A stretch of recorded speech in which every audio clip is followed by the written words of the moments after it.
भावना ह्या आपल्या आयुष्यातील वेगवेगळे रंग आहेत.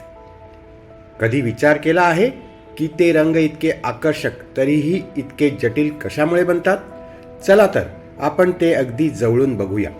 भावना या फक्त भावना नसतात.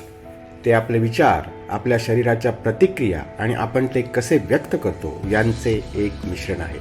एक स्मित, एक अश्रू, एक धडधडणारे हृदय यांच्याबद्दल त्या आपल्याला वेगवेगळ्या गोष्टी सांगतात. त्या क्षणिक असू शकतात, अचानक हसण्यासारख्या किंवा चिरस्थायी समाधानासारख्या.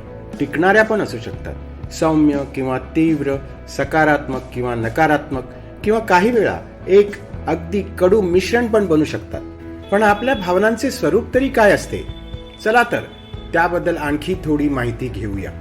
भावना या आपल्या शरीराच्या नैसर्गिक घड्याळाच्या गजरासारख्या काम करतात. उदाहरणार्थ भीती आपल्याला धोक्यासाठी तयार करते आणि कृती करण्यास प्रवृत्त करते.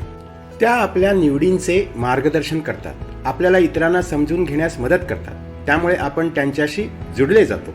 प्रेम, सहानुभूती, अगदी रागापासून ते घट्ट नातेसंबंध साधून संवाद साधण्याची एक प्रमुख भूमिका त्या बजावतात.